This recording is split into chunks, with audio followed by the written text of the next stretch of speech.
Hey there everyone, welcome back to Great Day Adventure. Today we're here at Disney's Hollywood Studios for their 35th anniversary, and today I thought I would check out some merchandise, check out the ceremony, and go into the history of Disney's MGM Studios and Disney's Hollywood Studios. So let's go ahead and have a great day adventure. As soon as we're entering Hollywood Studios, we have our very own 35th anniversary commemorative guide map for May 1st, 2024. And we have Mickey in the front. We also have the celebrating 35 years. And we're going to have to dive into this map. Now, to dive into this map, we first have to look at some of the things on here, because there's two things for the 35th anniversary, and that is Celebrating Magic and Adventure at Theater of Stars on Sunset Boulevard at 11 a.m., where you're invited to join a special moment recognizing 35 years of Disney's Hollywood Studios. There's also merchandise located at Stage 1 Company Store on Grand Avenue while supplies last. But the really cool part about this map is the poster. Look at this. We have Millennium Falcon, Buzz Lightyear, Mickey Mouse, Tower Terror. It is an incredible map. I think Disney did a good job at designing the maps this year. And from looks of it, the merchandise looks good, but our virtual queue isn't until hours after the ceremony. So right now, let's discuss some history of Disney's Hollywood Studios, or formerly known as Disney's MGM Studios, because it all started back in the 1980s when Disney World Imagineers wanted to create a brand new Epcot pavilion, and they had two ideas: a health pavilion and a movie pavilion. This would be located nearby the Imagination Pavilion. At the same time, plans for Universal Studios Florida were in the works. Universal had plans to turn Central Florida into an East Hollywood, a satellite of Hollywood that would serve as a new hotspot for directors and stars to shoot their films. When Eisner saw the plans for a pavilion, he requested that instead of placing the ride in an already existing park, it should be the anchor for a new park themed with Hollywood, entertainment, and show business. At the same time, Universal was building their own studios park, and Disney made their goal to beat them. But Disney would see a problem. That problem was that Disney Studios did not have a deep history in Hollywood. They were only 50 years old and didn't have any of the old Hollywood films that celebrated classic Hollywood. So Eisner would then go into negotiations with MGM, the largest movie studio in Hollywood. MGM had the movie history, and Disney and MGM would later sign a 20-year agreement on June 27th, 1985. Disney announced a brand new theme park called Disney MGM Studios. The new park will have a multi-hour-long tram tour through the backlot facilities of Disney's newest studio and past stage demonstrations of special effects, a dark ride called the Great Movie Ride, and multiple shows and experiences. MGM wouldn't have any part in building the park, and they would get a small licensing fee. Disney would then face another problem, and it was from the then CEO Kirk Kerkorian, as he never knew about the deal until contracts were officially signed, and he would believe that executives would trade the MGM name to a competitor for a small fee. MGM actually sued Disney for their licensing agreement, and with them using the MGM brand to create productions. Disney would then file a cross-complaint over the plans of them building a theme park nearby the MGM Grand in Las Vegas, claiming it had the worldwide rights to the MGM name in theme parks. But by 1992, Judge Curtis B. Rapp ruled that Disney had the name to continue using the Disney MGM Studios name on film product produced at the Florida facility, and that MGM Grand had the right to build a Las Vegas theme park using the MGM name and logo as long as it did not share the same studio backlot theme as Disney's property. That theme park would end up being MGM Grand Adventures theme park, and it would be open from 1993 to 2000. Another issue Disney encountered was that they were contractually prohibited from using the name in certain marketing contexts. In those instances, the park was called either Disney Studios or Disney Studios Florida. During construction of MGM Studios, George Lucas would even be involved to help with Disney MGM Studios, as Star Tours and Indiana Jones show were planned to be added to the park. Disney's goal was to make a theme park that millions of people would visit and be entertained, and also invite production companies to film at MGM Studios' backlot. With the design of park, the icon of park would be the Eiffel Tower, as it was constructed inspired by the water towers of Hollywood production studios for cooling and heating, although the Eiffel Tower would be 130 feet tall, and unlike the water towers, it didn't have anything actually inside. There would then be the Chinese theater constructed at the end of MGM Studios' Hollywood Boulevard. Finally, after 4 years of construction, Disney MGM Studios would officially open on May 1st, 1989, a year before Universal Studios opened their gates. For the opening ceremony, Michael Eisner said, "The world you have entered was created by the Walt Disney Company and is dedicated to Hollywood. Not placed on the map, but a state of mind that exists wherever people dream and wonder and imagine. A place where illusion and reality are fused by technological magic. We welcome you to Hollywood that never was and always will be." Compared to the two former parks, this park was simplistic and a half-day park. The studio consisted of two parts, a backstage studio tour, and a theme park area. When MGM Studios first opened, there was only 5 attractions. There was the Great Movie Ride, the Backlot Tour, Magic of Disney Animation Tour, Superstar Television, and the Monster Soundstage. With the main highlight of the park, there was the Backlot Tour. This was a 2-hour-long tour originally, with an hour of walking. And, for example, Backlot Tour takes you to Backstage Shuttle Station, where you board the tram. It goes through the costuming, then this goes through the scenic shop, residential streets with all the houses, then you go through Catastrophe Canyon, then through New York area, aka the Streets of America, as it was later called. Then you would go through the water effects tank after you disembark from the tram. Then you would go through the special effects workshop and shooting stage. Then you would see the sound stages. You would walk through post-production, editing, and audio area. And last but not least, you would see a special preview of a movie at the Walt Disney Theater. As that was pretty much it with this 2-hour backlot tour. And for the most part, with Disney's MGM Studios, the park was already at capacity as parking lot was full by the first hour. And the theme park would be an overwhelming success. The park didn't have much rides, but it was an educational and informational experience, teaching you about the behind the scenes of movies that we'd all know and love to this day. Early on in 1989, there would then be the Streamosphere called the Citizens of Hollywood. Around August of that same year, there would be the Indiana Jones Epic Stunt Spectacular, a show that teaches you the stunt work behind the Indiana Jones films. And later that December, Star Tours would open, as it would be a success.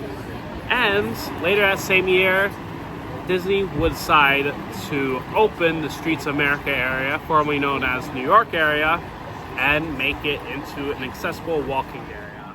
However, to draw more visitors and keep people at the park longer, the park would need expansions and additions, but another problem Disney faced was the lack of productions filmed in Disney MGM Studios, as hardly anyone wanted to actually film in the park, so Disney needed to choose whether to double down on the studio tour or shorten the tour to expand the park.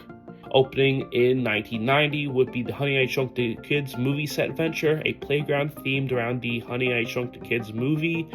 Muppet Vision 3D would eventually open on May 16th, 1991.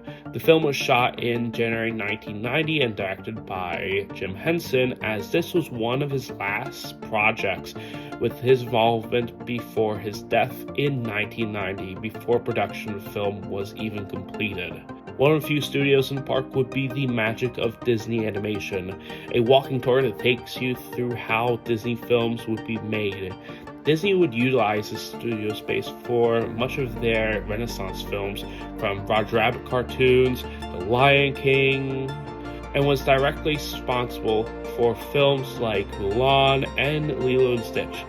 Beauty and Beast Live on Stage would open on November 22nd, 1991, the same day the movie opened in theaters across the United States. In the 1990s, the park's popularity and attendance grew, and by 1994, the park saw its first expansion with Sunset Boulevard and the Tower of Terror. For the new expansion, the Hollywood Hills Theater would be relocated along with the Beauty and Beast Live on the Stage show. Tower of Terror would be officially announced on September 30th, 1991, as site clearing preparation began in early 1992, with the ride opening on July 22nd, 1994, along with the new section. The ride was praised for its theming and thrills, becoming a classic Disney ride. In 1994, the studio tour would be shortened to two sections: a backstage studio tour, 25-minute shuttle ride, and Inside the Magic, a 30-minute walking tour through the sound stages. The backstage studio tour was then renamed to the Studio Backlot Tour, with the entrance moved to the far end of Mickey Avenue, where the walking tour previously began, and Inside Magic would be renamed to Backstage Pass, with the entrance moved next door. Soundstage Restaurant would open in 1998 and was closed several years after. This restaurant was replaced with the Bear in the Big Blue House from June 7th, 1999 to August 4th, 2001. In 2001, Playhouse Disney Live on Stage would replace the show, opening in October 1st, 2001. On October 15th, 1998, Disney's Hollywood Studios would open a brand new theater, as it would host Fantasmic, a 30-minute nighttime spectacular featuring Mickey in a battle of heroes and villains. And in case of inclement weather, there'd also be a 4-minute substitute show called The Taste of Fantasmic. It wouldn't have any actors or any performers, but it would have fireworks and fountains. In 1998, Disney MGM Studios announced that a brand new roller coaster called Rock and Roll Coaster starring Aerosmith would open in 1999. Construction began in 1998 and would officially open on July 29th with a special invitation-only party featuring Aerosmith. Then in 2001, the most innovative attraction was opened, called Who Wants to Be a Millionaire Planet. It was a simple game show that invited guests to play, and they could win pins or a trip to Disney Cruise. Instead of trying to get cash, you basically try to get points. In 2001, in celebration of Walt Disney's 100th anniversary, not to be confused by Disney's 100th anniversary, Disney built the Sorcerer's Hat, located in front of the Chinese Theater, and began serving as the park's main icon, replacing the role of the Eiffel Tower. The reception to it would be at best divisive. Some liked the icon, and some claimed that the icon then blocked the view of the Chinese Theater. It was originally only for the anniversary, however, after celebration ended, it would still remain at the park. By the early 2000s, Disney would make certain changes, as in 2001, Inside the Magic would be closed, and in 2004, Disney closed the Florida Animation Unit. The backlot residential street would later be demolished in 2003 to accommodate the brand new Lights Motor Action Extreme Stunt Show. That show would open on May 5th, 2005, but by 2005, the tour now only had the costume department, scenic shop, Catastrophe Canyon, and boneyard props along the route, and the tour would only be 35 minutes. Although in 2007, Disney announced that Disney MGM Studios would be rebranded as Disney's Hollywood Studios. As Meg Crofton, president of Walt Disney World, said in the press release announcing the change, the new name reflects how the park has grown from representing the golden age of movies to a celebration of the new entertainment that today's Hollywood has to offer in music, television, movies, and theater. By January 7th, 2008, the park would officially be renamed to Disney's Hollywood Studios, and the park began to change from a studio park to a park where you can enter into the world of movies. That same year, the former Stage 1 soundstage that had Who Wants to Be a Millionaire would become home to Toy Story Midway Mania, with the area being rethemed as Pixar Place. The ride would be announced at the same press conference for the retheme, and construction would begin in 2007 with the ride opening on May 31st, 2008. But in 2009, there would be a new show added to Hollywood Studios with the opening of the American Idol experience in February 14th, 2009, an interactive show that allowed guests to audition in front of live audiences who would vote for their favorite singers. Then in 2009, Disney announced that a new version of Star Tours would be coming to Hollywood Studios with Star Tours The Adventure Continues. The new version would add new adventures and 3D to the ride, with C-3PO being the pilot of this new version. The original ride closed in October 2010 for the new renovation and reopened in June 2011. Playhouse Disney Live on Stage would be later rethemed to Disney Junior Live on Stage on March 2011. Throughout the years, one of the best events was the Osborne Family Spectacle of Dancing Lights, debuting in 1995. It would be located in streets of America during Christmas, playing all sorts of holiday music with thousands of lights all around the streets. By 2010s, though, Disney would begin to phase out the park's non-immersive studio-like attractions that headlined the park during its early years of operation, as they were beginning to transform this park. The American Idol experience would close after the show ended its run, and it would get replaced by, for the first time forever, a Frozen sing-along celebration. And the studio backlot tour would then close with its final tour on September 28th, 2014, after 25 years of operations, marking the end of an era at Disney's Hollywood Studios. By January 15th, Sorcerer's Hat would then be demolished, and by February 25th, the hat would be fully removed. Around that same year, during D23, that Disney announced that they were going to build not one, but two lands were coming to the park, with the additions of Toy Story Land and Star Wars Galaxy's Edge. That same year, in 2015, would see the final year of Osborne Family Spectacle of Dancing Lights, with the final show in January 2016. Along with that, the magic of Disney Animation will close on July 12, 2015 to make way for Star Wars Launch Bay, a new interactive walkthrough attraction character meet and greet area with Star Wars characters that would open on December 4th, 2015. And in April, the majority of Streets of America, including backlot streets facades, the Stunt Show, and the Earful Tower, as well as some closed-off backstage areas, would then be closed and demolished in preparation for Galaxy's Edge and Toy Story Land. However, on July 15th, 2017, it was announced that the final opening day attraction would see its closure with the Great Movie Ride, as the ride that inspired Disney MGM Studios would then be closed by August 13th, 2017.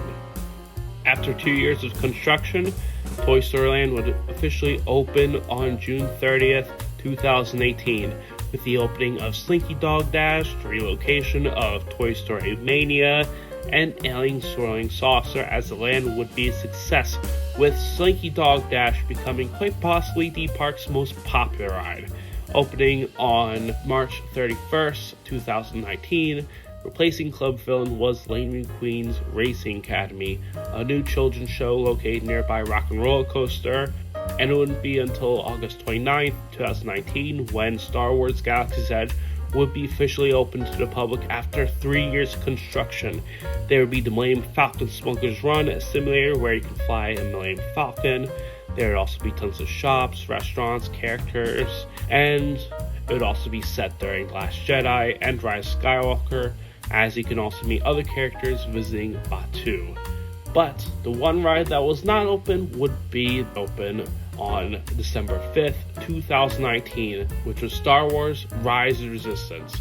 It would be open with a virtual queue system, as that same virtual queue system would only have one window being open once the park opened, and it would usually be full before the sun even rose, with the ride being one of, if not the most popular rides in Walt Disney World. And the new ride would also feature multiple ride systems, including motion simulators, trackless dark ride vehicles, and a version of the Tower Terror's drop shaft.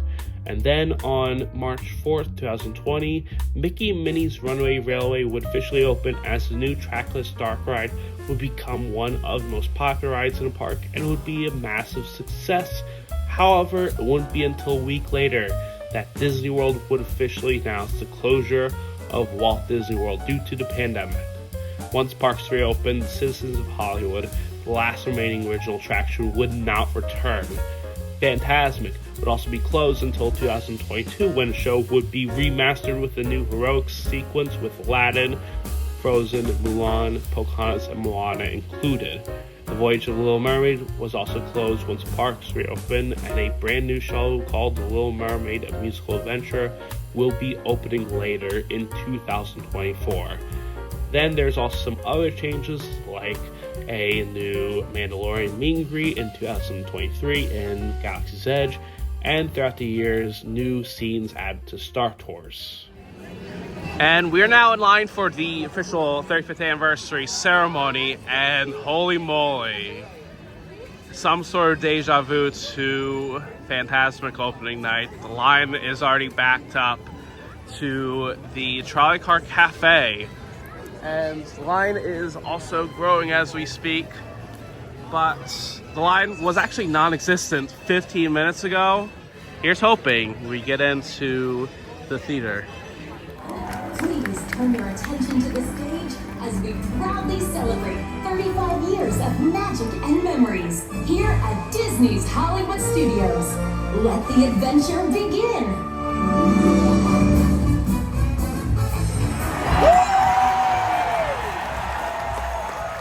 Good morning, everybody. I am Kermit the Frog, and this is the fabulous Miss Piggy.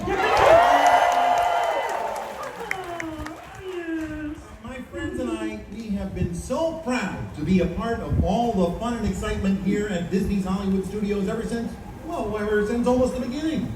And today, Miss Piggy and I are just thrilled to be here with all of you as we celebrate 35 years of magic at this wonderful place. It only makes sense that we were asked to come here and host this event. You see, Kermit, each and every Disney park has an iconic symbol.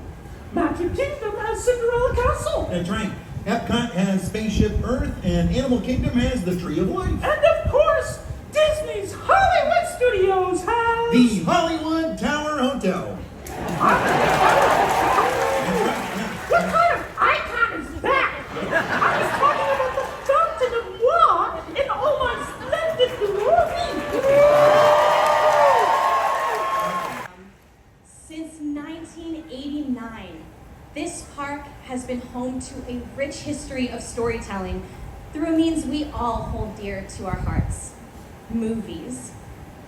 In the beginning, Disney's Hollywood Studios, or Disney MGM Studios as we used to call it,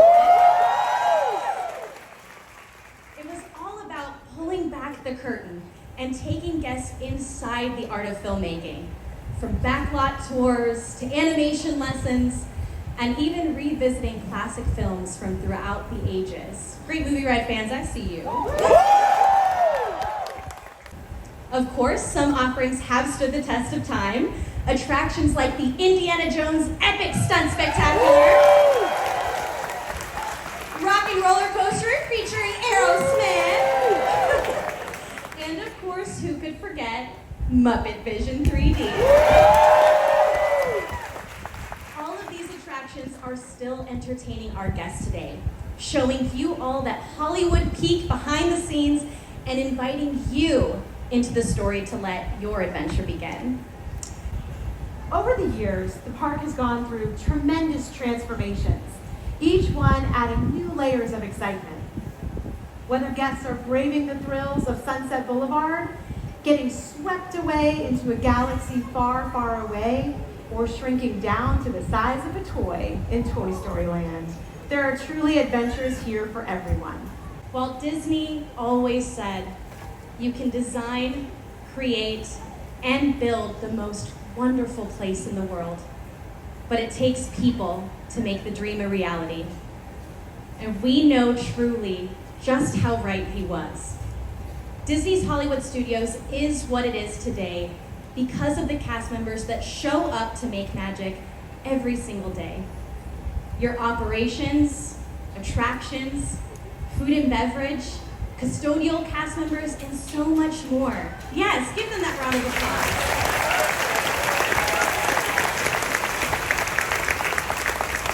From leaders to Imagineers to frontline cast, these people shaped the memories that we continue to make here.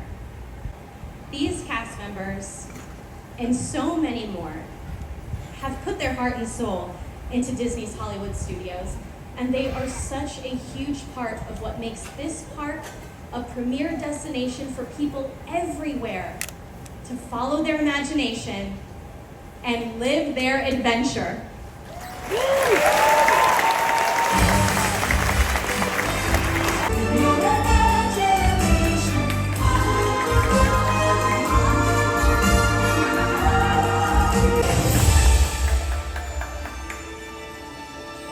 Some imagination, huh?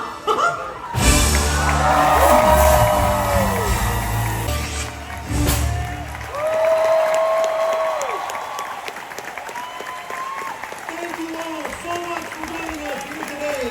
It's been an amazing 35 years, and we can't wait to see what happens next.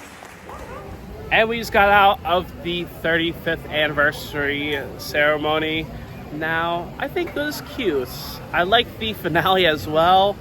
And right now, it is finally time to check out some of the merchandise. And afterwards, let's discuss Disney's Hollywood Studios. Right here at Stage 1 Company Store, there is the 35th anniversary merchandise area where you can pick up some cool merchandise from shirts, the hats, the pins, and we have a few minutes, so let's go ahead and wait around.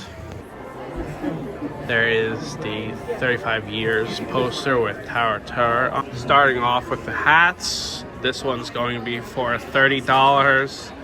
And it looks kind of cute, but let's move on to other merchandise.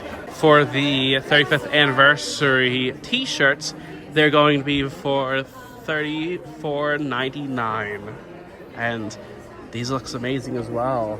If we head over here, we can see some tumblers for the 35th anniversary. We can see Millennium Falcon, Buzz Lightyear, Mickey, and Tower Tour. And this one's going to be for $35 as well. We also have a Hollywood Studios 35th Anniversary Award figure with director Mickey Mouse. This one's going to be for $100. There's also this pin for the 35th Anniversary with Mickey Mouse. And it's also going to be for $18. We also have this Disney Parks Lounge flyer for the 35th Anniversary. We can see Millennium Falcon, Mickey, Buzz, and Tower Tour. And this one is going to be for $78. It's all in gold, and so far, I'm not gonna lie, I feel like I want all of the merchandise. There's also this 35th anniversary tee for $35, this time in darkish green and white. And we also have this kids t-shirt for 35th anniversary, as we can see Mickey for 35 years, and similar to the other blue shirts as well. We have this 35th anniversary charm from Disney and Pandora, and it's going to be for $90. Now, with the merchandise, I like all of the merchandise, especially the Mickey statue, but I think I'm going to go ahead and get simple pass holder shirts for today.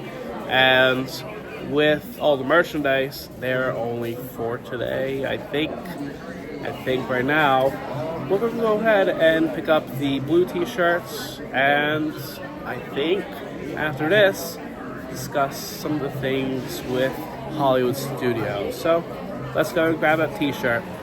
And now we stopped by Baseline Tap House. I decided to get myself a strawberry hibiscus soda, and now it is time to discuss Disney's Hollywood Studios.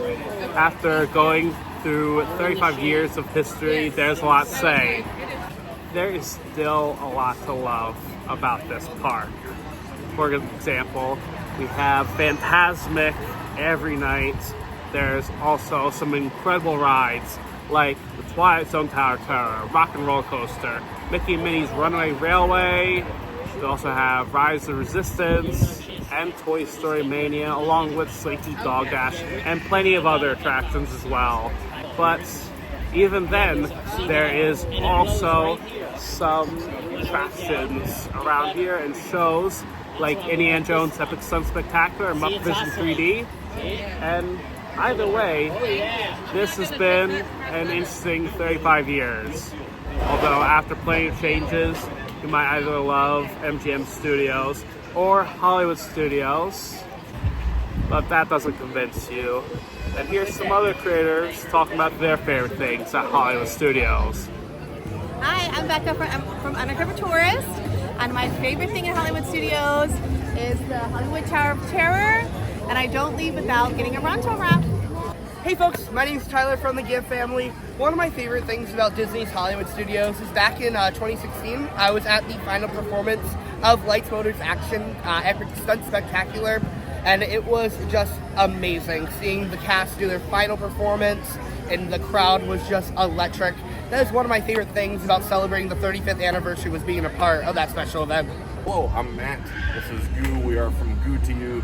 My favorite thing at Hollywood Studios is going to be, I think, Fantasmic. I really love it. That's a good show. See, Hollywood Studios has a lot of memories for me. Like, growing up, it was always one of my favorites, but the Great Movie Ride was always one of my favorites, especially with the interaction with the cast members. As a kid, that was horrifying, but it was so fun. So, yeah, there's been so many good memories at this park. It's been awesome.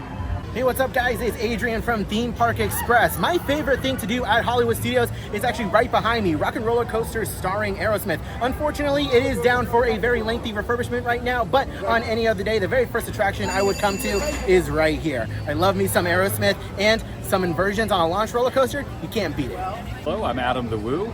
So my favorite thing used to be at Hollywood Studios, formerly MGM Studios, was the Great Movie Ride and Streets of America. Both of them are gone. But at least you can still go in Mickey and Minnie's Runaway Railway, which is the Chinese theater where Great Movie Ride used to be. So that's my nostalgia of Great Movie Ride. And at least that's still here. So two of my favorite things are gone, but still love the park. Hi, I'm Micah from World of Micah on YouTube, and today we're celebrating 35 years of this wonderful park that I grew up with. I'm 36, so I grew up with this park. It literally is 1 year or a couple of months younger than me. But the one thing that I loved about this place was showing you behind the scenes of how movies were made.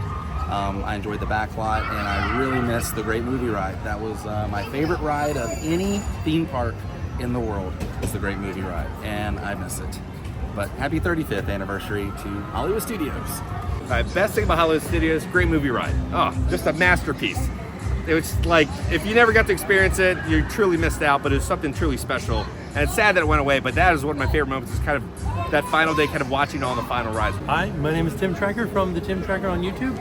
My favorite thing at Hollywood Studios, Tower of Terror. Hello, I am Mike from Mike the Bee. I'm here celebrating the 35th anniversary of Disney's Hollywood Studios.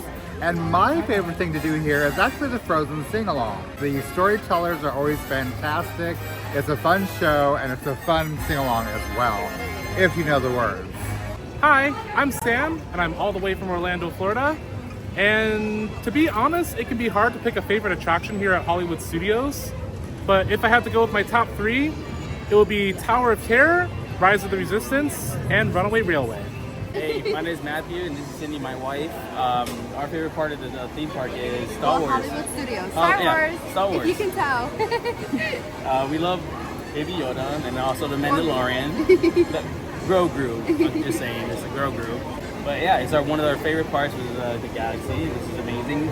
Rise of the Resistance is one of the best rides that we love. So I do recommend doing that one for sure. Hi, I'm Cecily from Cecily.dreams on Instagram and YouTube. My favorite thing at Hollywood Studios is Voyage of the Little Mermaid, actually, and I can't wait for it to reopen. Hey everybody, it's Bear from Princess and the Bear, and my favorite thing to do at Hollywood Studios is definitely Star Tours. As long as the line is short. Star Tours every single time we're here. Hello everyone, I'm Rhino from the Diz Unlimited, and I am here May 1st, 2024 for Disney's Hollywood Studios 35th anniversary. And my favorite thing in this park, I think, it's a tough call. I'm torn between two things. I love Rise of the Resistance. I think it is one of the best attractions at Walt Disney World, but I'm also very partial to Baseline Tap House because I like to just sit, relax at a bench in the shade, and people watch and just enjoy my day over there. So I'd say it's got two of my favorite things at Disney World here. My name is Kayla from Kayla and Mark Allen, and my favorite thing in Hollywood Studios is Mickey and Minnie's Runaway Railway. Hey everybody, this is JoJo's World. My favorite thing about Disney's Hollywood Studios is not necessarily one certain thing, but just the whole vibe of the area. I mean, Grand Avenue alone at nighttime, it's beautiful. It usually starts to empty out, so you can come here, relax, just reflect with the water. I used to be a cast member here, so I just have too many fond memories. Hearing Slinky Dog scream, echoing through the park, you know, Fantasmic at nighttime. Back in the day when they used to have the March of the First Order coming down Hollywood Boulevard. I have too many memories to count. They've all been good. This is literally my favorite park. And yeah, I can't wait to see what's next for here. How's it going everybody? Logan here from J5 Studios. And my favorite thing about Hollywood Studios, MGM Studios, whatever you want to call it, Muppet Vision 3D, love that attraction. Top tier. Hi everybody, my name is Kyle Palo, and my favorite thing to do here at Hollywood Studios, it's not Baseline, even though it's up there, but I love going on Mickey and Minnie's because it's just such a fun ride. You can get on quicker than Rise of the Resistance, but I love that ride. I do miss the Great Movie Ride, but that's one of my favorite things to do. Everyone knows my favorite thing about Disney's Hollywood Studios was the Great Movie Ride.